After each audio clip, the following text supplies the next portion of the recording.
Any thoughts for the programme if you'd like to get in touch? 0800 678 1566. You can text as well. 81333. Start that message with the word Somerset. Now, virtual reality, it's one of those things that whether it's here or not, it will always sound pretty futuristic, won't it? But a Somerset school is using the technology to help children with autism prepare for experiences in the real world. Mendip School is taking part in a trial by the University of the West of England to see how virtual reality headsets, or VR headsets as they're known, can help its pupils. Our very own Will Richards has been to Pressley to see the technology in action. Move it to the coffee machine. Put it under there, that's right. Now grab the coffee cup, which is to the other side of you. Okay, it's fine, Jack.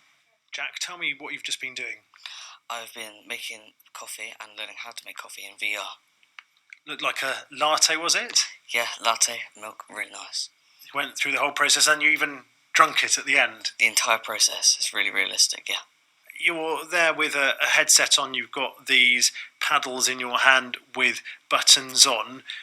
Lots of people won't have ever used a virtual reality headset. Can you try and explain what it is that you're doing, what you're seeing? Yeah, the virtual reality headset, you put it on your head and it gives you a screen to look at, and that puts you in a different location or inside a game. And inside the game you have different tasks. It depends what game you're on, but the different tasks provide you, with different objectives, and you use the little paddles on your hand to complete the objectives. Does it feel like you're there? Because you were moving around as well. You dropped things once or twice and you were bending down to pick them up. Yeah, it's very realistic, yeah. I like it. Dr. Nigel Newbutt is from the University of the West of England, and you've brought this technology into the Mendip School. Why do you think it's something that would work with the pupils here in particular? Well, research has tended to suggest that technologies, VR in particular, provide a safe, comfortable space for autistic children, autistic people generally, to practice and rehearse different skills. So in doing so, it is proposed that it reduces cognitive pressures. So technically, autistic people can perform better in those spaces. And like I say, they often offer the predictability, and it relieves them of the need to interact socially often. And so autistic people have been drawn to using this technology, and we've used it a lot in research for the last 30 years now almost. I can see how the cafe scenario would work well here, because there's a cafe on the school site. What other sorts of games or scenarios are you bringing here for the children to work with?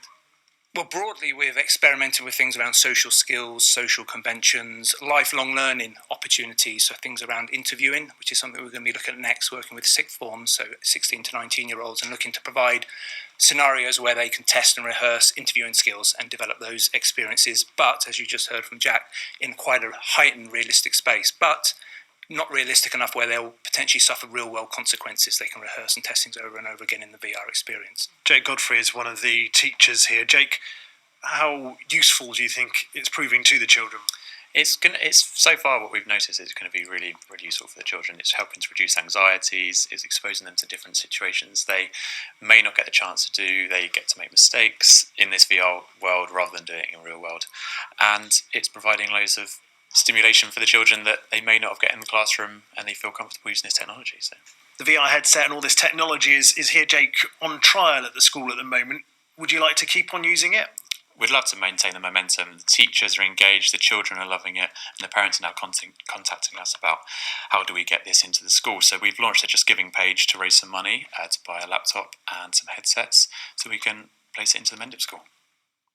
I think it sounds fantastic. Virtual reality being put to good use, these headsets being used in schools like that one, Mendip School, as you heard from Jack, and indeed ending that report there, Jake Godfrey, a teacher at the school which is near Shepton Mallet, speaking to Will Richards. This is all been trialling with the University of the West of England. It is 7:37. It's Claire Carter at breakfast. A very good morning to you.